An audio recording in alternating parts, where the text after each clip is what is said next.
तो पिछले चैप्टर में हमने देखा था कि प्रिंसेस टोंगन को देखने के बाद 10th प्रिंसेस मुंह फुला लेती है और सू से कहती है, सू क्या तुमने प्रिंसेस टोंगन के लिए मुझे छोड़ा? तो अब तुम्हारी पनिशमेंट ये है कि तुम हमें कोई कहानी सुनाओगी। सू मान जाती है और दोनों प्रिंसेस को बैठाकर कहती है, ठीक है। तो एक बार की बात है, 1000 साल पुराना सांप था। एक दिन वो सांप कल्टीवेशन रिलम के बहुत आगे निकल गया और अंततः एक बहुत सुंदर खूबसूरत लड़की बन गया। उसने अपना नाम बाई सुजैन रखा। बुद्धा ने उसे बताया कि जब वो एक छोटी सी सांप थी तो एक शिकारी ने उसे मारने की कोशिश की थी।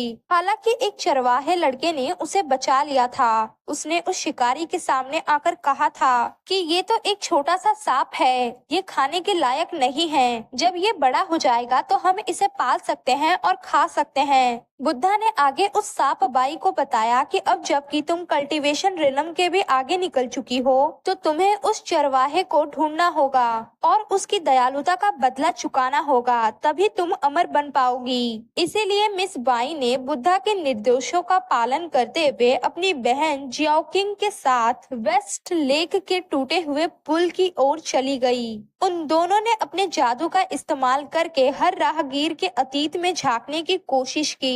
अंततः उन्हें वो लड़का मिल गया और वे दोनों बहुत खुश हो गईं। बाई सुजैन को अंत में चरवाहे लड़के का पुनर्जन्म ही मिला था जिसका नाम सुजियान था।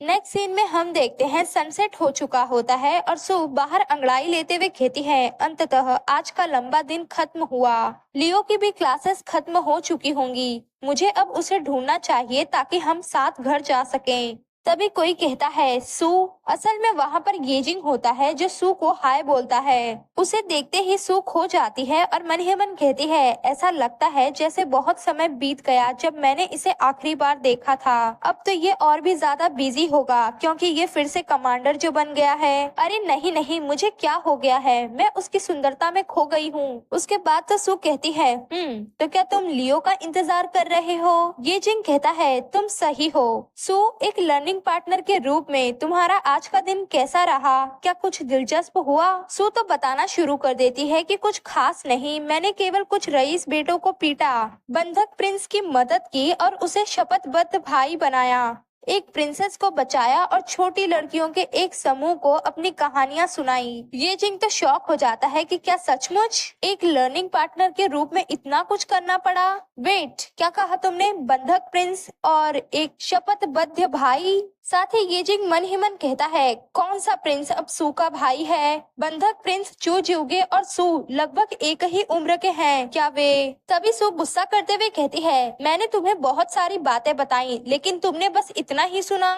सू के हाथ को पकड़कर अपने करीब लाते हुए येजिंग कहता है, सू, अब जबकि मुझे वापस से कमांडर का पद दे दिया गया है तो मुझे उम्मीद है कि अब तुम हमारी शादी के बारे में फिर से सोचोगी। सू कहती है, क्या ये प्रपोजल है? ये जिंग कहता है, मैं सीरियस हूँ सू। सू मन ही मन सोचने लगती है, ओरिजिनल सू ये जिंग का ये प्रपोजल सुनकर खुशी से मर ही जाएगी, लेकिन ये तो हमारी सू है। इसीलिए वो अपना हाथ पीछे खींचते हुए कहती है, मैं तुमसे शादी नहीं करना चाहती। मैंने पहले ही कहा था, सगाई सिर्फ नन बनने से बचने के लिए एक टेम्पररी उपाय था, तो तुम ऐसा क्यों कर रहे हो? ये जिंग कहता है, मुझे नहीं पता कि तुम इतनी सावधान क्यों रहती हो। पास्ट पास्ट ही रह गया। क्या तुम अपने हार्ट के अंदर एक नई रोशनी देखने की हिम्मत नहीं कर सकती? सू कहती है, ये जिंग। साथ ही उसके दिमाग में चल रहा होता है कि मैं हमेशा ये जिंग से सावधान रहती हूँ क्योंकि वो कांगलन टी पार्टी का मुखिया था। वो किसी और से भी ज्यादा मुझे मारने के लिए उतारू था, लेकिन यहाँ आने के बाद मैंने पहले ही कांगलन टी पार्टी के हिस्से को अलग कर दिया।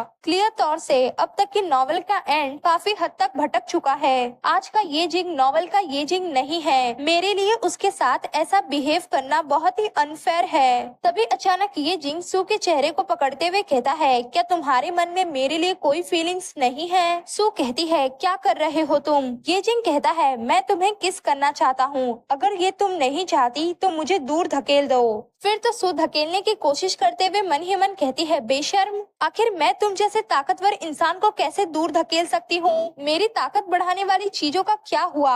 ये जिंग के साथ तो ये सब बेकार क्यों है? ये जिंग सू के चेहरे की ओर झुक ही रहा होता है किस करने के लिए कि सू का दिल जोरों से धड़कने लगता है। सू के माइंड में भी चल रहा होता है कि बकवास, आखिर मेरा दिल इतना तेजी से क्यों धड़क रहा है, ऐसा तो नहीं होना चाहिए। इससे पहले कि इन दोनों के बीच किस होती, वहाँ पर लियो अपने क्लासमेट्स के साथ आ जाता है। साथ ही वो चिल्ला पड़ता है कि ब्रदर सू। लियो के क्लासमेट्स बातें करने लगते हैं कि देखो ये महान कमांडर ये है ना, मेरे सभी भाइयों ने कमांडर येजिंग की वजह से मिलिट्री स्कूल को ज्वाइन करने का फैसला किया। मुझे यकीन नहीं हो रहा कि मैं सच में उन्हें देख रहा हूँ। लियो, मुझे तुमसे ईर्ष्या हो रही है कि तुम्हारा भाई इतना कमाल का है। अरे हाँ, मुझे अब याद आया कि कमांडर येजिंग और लेडी सू की सगाई हो चुकी है। लेडी सू ने कमांडर येजिंग की फैमिली का नाम साफ करने के लिए प्रिंसेस मुदान का सीधा विरोध किया। जब से कमांडर येजिंग कैपिटल लौटे हैं, लेडी सू की शरारती हरकतों की कोई अफवाह नहीं आई। वाकई प्यार लोगों को बदल देता है। लियो को तो ये सब सुनकर गुस्सा आ रहा होता है और तब तक सू और येजिंग भी एक दूसरे से अलग हो चुके होते हैं। लियो मन ही मन सोचने लगता है कि क्या ये लोग शादी के बारे में बात कर रहे थे। मैंने तो सोचा था कि ऐसा कुछ नहीं होगा, लेकिन लगता है कि ब्रदर ने दृढ़ निश्चय कर लिया है। तभी वहाँ पर एक मेड आते हुए कहती है, लेडी सू, एम्प्रेस डावेजर ने आपको बैंक्वेट के लिए इनवाइट किया है, तो कृपया तुरंत मेरे साथ चलिए। सू कहती है, ओ थैंक्स। साथ ही सू के दिमाग में होता है कि एम्प्रेस डावेजर बिना किसी कारण के मुझे नहीं बुलाएंगी। आखिर वो क्या चाहती है? शायद ऐसा इसलिए है क्योंकि प्रिंसेस टोंगन, जो भी हो, मैं जितना जल्दी हो सके उतना जल्दी इस अजीब गंदगी को छोड़ देना चाहती हूँ। मैं अब यहाँ एक सेकंड भी और नहीं रुकना चाहती। उसके बाद तो सू वहाँ से जाते हुए कहती है, मुझे जाना होगा, बाद में मिलते हैं। सू मन ही मन सोच रही होती है कि मुझे नहीं पता कि मैं इन्हें क्या जवाब दूं। दरअसल मुझे ये भी नहीं पता कि मैं इस टाइम क्या फील कर रही हूँ, लेकिन मुझे एम्प्रेस डावेजर से निपटने के लिए ध्यान केंद्रित करना चाहिए। इतने में ही येजिंग सू के हाथ को पकड़ते हुए कहता है, सू, उस बंधक प्रिंस से सावधान रहो, उससे दूर रहो और मैं तुम्हारे जवाब का इंतजार करूंगा। सू भी शर्माते हुए कहती है, समझ गई, मैं इस बारे में सोचूंगी। नेक्स्ट सीन में हम देखते हैं इंपीरियल बाथ हाउस में सू आराम से गर्म पानी का मजा उठा रही होती है और कहती है, बैंक्वेट का क्या हुआ और मुझे इस पॉन्ड में क्यों नहलाया जा रहा है? उफ, मुझे तो लगता है कि मुझे बहुत भूख लगी है, शायद मुझे कुछ खाना चाहिए। लेकिन उसे फिर याद आता है कि कैसे उस मेड ने उसे इस पॉन्ड में लाया और ढेर सारे लोग उसे नहलाते हुए कह रहे थे कि मिस सू, एम्प्रेस डावेजर से मिलने से पहले नहाना और कपड़े बदलना प्रथागत है। इस बारे में याद करने के बाद सू कहती है, मेरा तौलिया कहाँ गया? वो तो यही था। ओ, मुझे चक्कर आ रहा है। तभी सू के हाथ तौलिया लग जाता है और सू अपनी बॉडी पोंछते हुए कहती है, ओ ये मिल गया, बहुत गर्मी है। असल में वहाँ पर एम्परर आ चुके होते हैं और उन्होंने ही वो तौलिया लपेटा था जो सू लेकर अपनी बॉडी पोंछ रही है। सू तो अपने आप में मस्त होती है और तौलिए के साथ खेलते हुए कहती है, मैं अब बोर हो रही हूँ, तो क्यों ना मैं इस तौलिए का कुछ बनाऊं, चलो एक पक्षी बनाते हैं। तभी पीछे से एम्परर कहते हैं, सू। फिर तो सू भी एम्परर को देख लेती है और खुद को कवर करते हुए कहती है, एम्परर।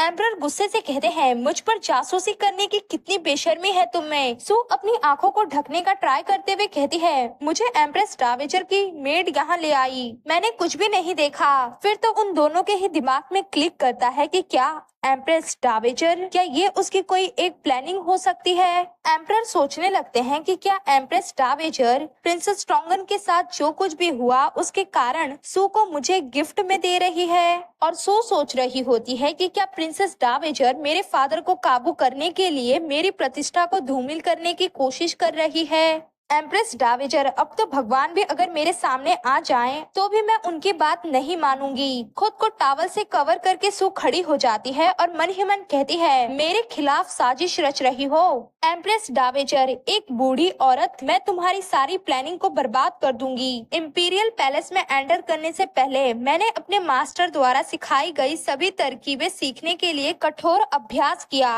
अब मुझे अंततः उनका यूज करने का मौका मिल रहा है। सो याद करने लगती है कि उसने कैसे खूब सारी पढ़ाई की, ढेर सारी किताबें पढ़ी। उसके बाद तो वो अपने हाथ को रगड़ने लगती है कि अब तो मैं तुम लोगों को नहीं छोड़ूंगी। उसके बाद तो सू कहती है, आइए सबसे पहले भ्रम तकनीक का यूज करते हैं। अचानक एम्परर सू को अपने करीब खींच लेते हैं, जिससे सू कहती है, आप ये क्या कर रहे हो? एम्परर कहते हैं तुम क्या सोचती हो? सू गुस्से से चिल्लाते हुए कहती है मुझे जाने दो, एक जेंटलमैन शब्दों का यूज करता है ना कि अपनी मुट्ठी का। एम्परर अपने चेस्ट पर ठोकते हुए कहते हैं मैं कोई जेंटलमैन नहीं हूँ, मैं तो एम्परर हूँ। मैं तुम्हें बताना भूल गया कि मैं काम करने वाला मैन हूँ ना कि बातें करने वाला। फिर तो वो सू को उठा लेते हैं और कहते हैं खास करके तब जब बात इस प्रकार के सिचुएशन में आती है। सू को परेशान होते देख एम्परर मन ही मन कहते हैं मुझे गुस्सा, शर्मिंदगी, हेल्पलेस फीलिंग ये सब पसंद है, दूसरों के चेहरे पर देखना।